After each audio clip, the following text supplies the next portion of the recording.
चेतावनी, इस कहानी को अकेले न सुने। अगर आप सोचते हैं कि भूत प्रेत सिर्फ कहानियों में होते हैं तो शायद आपने कभी असली डर का सामना नहीं किया। इस कहानी को सुनने के बाद आपको भी लगेगा कि कोई आपको देख रहा है, आपके ठीक पीछे। यह सिर्फ एक कहानी नहीं बल्कि एक सच्ची घटना है जिसे सुनकर कई लोगों की रातों की नींद उड़ गई। कुछ लोग कहते हैं कि जो भी इस कहानी को पूरी तरह सुनता है उसके साथ कुछ अजीब घटनाएं घटने लगती हैं। क्या आप हिम्मत रखते हैं इसे सुनने की? अगर हां तो चलिए दरवाजे बंद कर लें, लाइट धीमी कर दें और अपने आसपास देखें कहीं कोई छाया तो नहीं। भूतिया हवेली का रहस्य। रात के ठीक 12:03 पर गांव के बाहर बनी शापित हवेली के अंदर से एक तेज चीख हुई, इतनी भयानक कि अगर कोई सुन ले तो उसके रोंगटे खड़े हो जाएं। गांव के बुजुर्ग कहते थे जो भी इस हवेली में गया वो फिर कभी नहीं लौटा। लेकिन आज 3 दोस्तों रवि, अजय और सिमरन ने इस हवेली की सच्चाई जानने की ठानी थी। अगर भूत होते तो अब तक सामने आ चुके होते, अजय ने हंसते हुए कहा। रवि और सिमरन ने एक दूसरे की ओर देखा।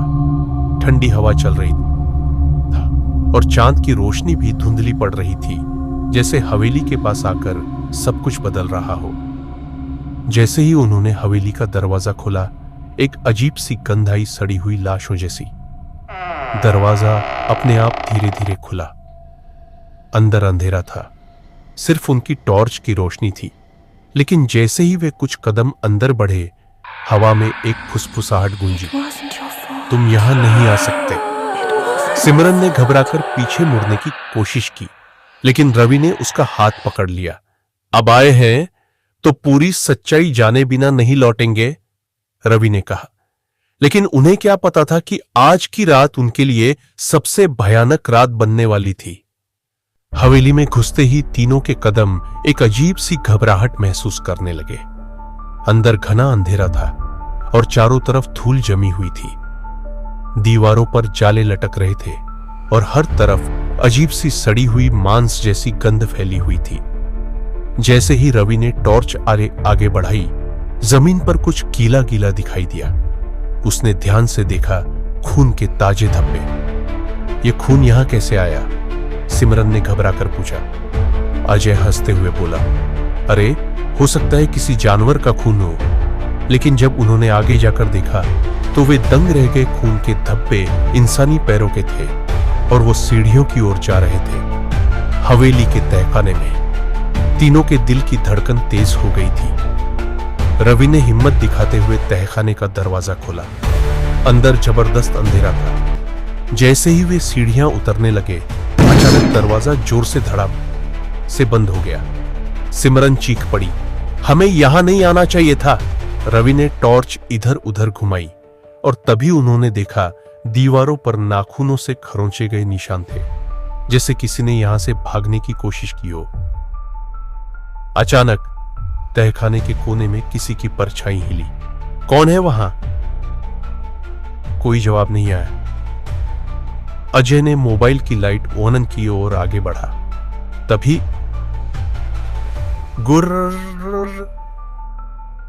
एक भयानक गहरी आवाज गूंजी और सामने अंधेरे में लाल लाल जलती हुई आंखें दिखी। भागो! रवि चिल्लाया, लेकिन भागने का कोई रास्ता नहीं था। अजय ने हिम्मत दिखाते हुए मोबाइल की लाइट उस ओर घुमाई, लेकिन वहां कुछ नहीं था, बस घना अंधेरा। क्या हमने सच में कुछ देखा था? सिमरन ने कांपती आवाज में कहा।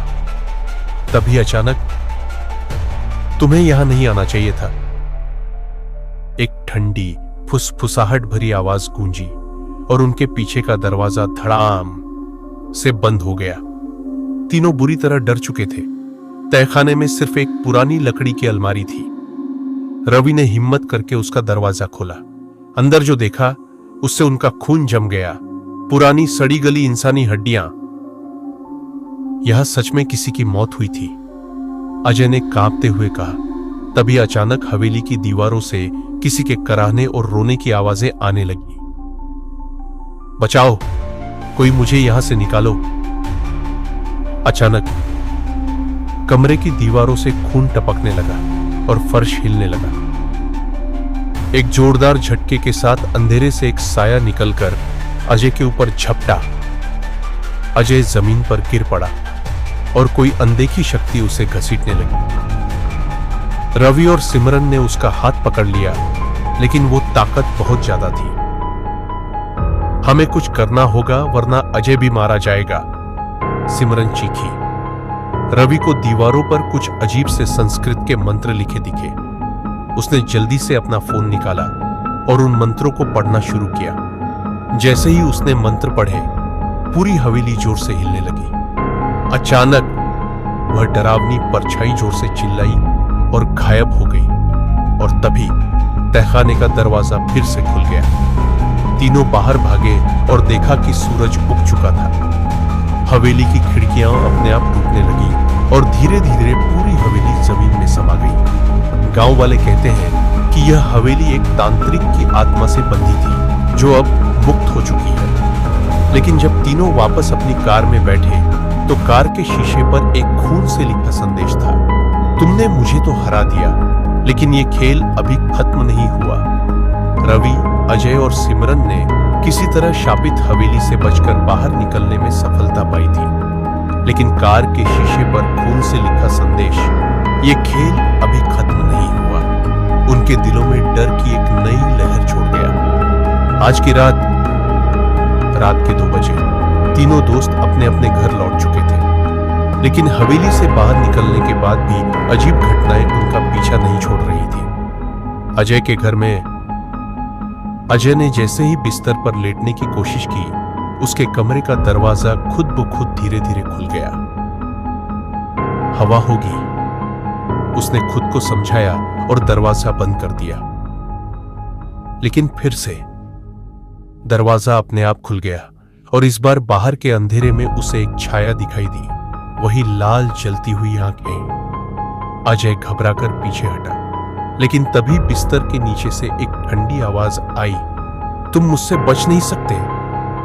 अजय के पैरों के नीचे से जमीन खिसक गई। उसने बिस्तर के नीचे झांका, वहां कोई नहीं था, लेकिन जब वो सीधा हुआ तो उसे आईने में अपने पीछे कोई खड़ा दिखा। सफेद साड़ी में एक औरत, जिसका चेहरा जला हुआ था।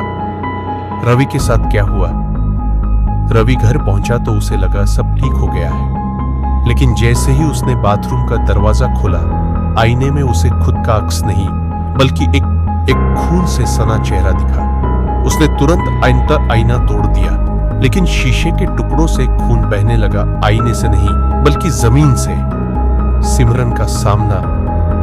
सिमरन अपने कमरे में बैठी डर के मारे कांप रही थी। तभी उसके फोन पर एक अनजान नंबर से कॉल आया। वो डरते डरते फोन उठाती है, तुमने मुझे जगाया है, अब तुम्हें मेरे साथ चलना होगा। फोन कट गया और उसके पीछे आईने में एक परछाई उसे घूर रही थी। तीनों ने अगली सुबह फिर से मिलने का फैसला किया। जब वे मिले तो उनके हाथों पर जलने के निशान थे, जैसे किसी ने उन्हें पकड़कर खींचने की कोशिश की हो। अब उनके पास सिर्फ एक ही रास्ता था, हवेली में वापस जाना और उस आत्मा का सच जानना, या फिर मरना। क्या वे तीनों शाप से बच पाएंगे या इस बार मौत उनका इंतजार कर रही है? अगले एपिसोड में आखिरी रात का खौफनाक अंजाम।